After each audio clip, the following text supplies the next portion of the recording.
അവർക്കും ഒരായിരം നന്ദി. എൻ്റെ ചാനൽ മോണിറ്റൈസേഷനായി എന്നോടൊപ്പം സഹകരിച്ച നിങ്ങൾ ഓരോരുത്തർക്കും ഒരായിരം നന്ദി പറയുന്നു. Thank you. എത്ര നന്ദി പറഞ്ഞാലും തീരാത്ത കുറേ ആളുകളുണ്ട്. എന്നപ്പോലും ഞാൻ ആരെയും പേരെടുത്ത് പറയുന്നില്ല. എല്ലാവർക്കും ഒരായിരം നന്ദിയുണ്ട്.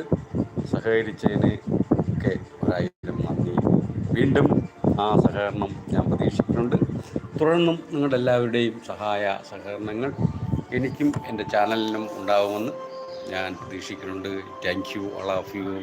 നന്ദിയുണ്ടോ എന്ന് ചോദിക്കുകയാണ്. ഒരായിരം നന്ദി ആർഷക്കുട്ടി. ലൈക്ക് ഒന്നെന്ന് പറയുകയാണ്. അതിനൊരു പ്രത്യേക ഐശ്വര്യമുണ്ട്. എൻ്റെ മുൻകാല അനുഭവത്തിൽ ആർഷയാണ് ഫസ്റ്റ് വരണമെങ്കിൽ അതിനൊരു പ്രത്യേക ഐശ്വര്യമുണ്ട്. ഇനിമ്പ് പറയുന്നതെന്ന് വിചാരിച്ചിട്ടുണ്ട്. മോണിയായോ കൺഗ്രാജ് എന്ന് പറയുകയാണ്. ഓക്കെ, താങ്ക് യു വർഷ. മോണിയായി ഇപ്പോൾ ഇന്നലെ വൈകുന്നേരമാണ് കൊടുത്ത് മോണിയായത്.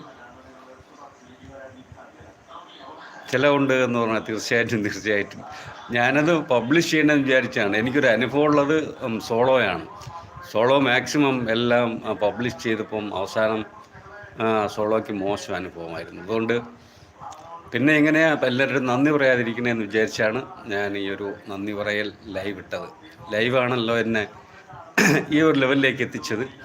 അതുകൊണ്ട് തന്നെ എല്ലാവർക്കും പ്രത്യേകം നന്ദിയുണ്ട്.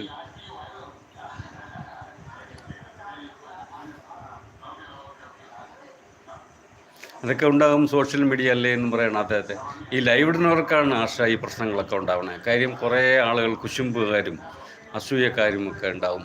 ചായ കുടിച്ചോ എന്ന് ചോദിക്കണം. ആർഷ ചായ കുടിച്ചു, കാപ്പി കുടിച്ചു, എല്ലാം കഴിഞ്ഞ് കുറച്ച് ഞാൻ ലൈവ് ഇരിക്കാമെന്ന് വിചാരിച്ചു. ഞാൻ TV ഒന്ന് ഓഫ് ചെയ്യട്ടെ. സോറി,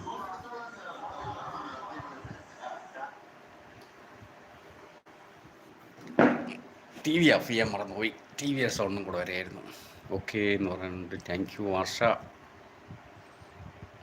എന്തായാലും കുറേ ആളുകളൊക്കെ വരുമെന്ന് വിചാരിക്കുകയാണ്. എന്തായാലും ഇത്തിരി നേരം ലൈവിലിരിക്കാൻ തന്നെയാണ് തീരുമാനം. കുറേ സഹകരിച്ച ആളുകളൊക്കെ നോട്ടിഫിക്കേഷൻ കിട്ടിയോ അല്ലാതെ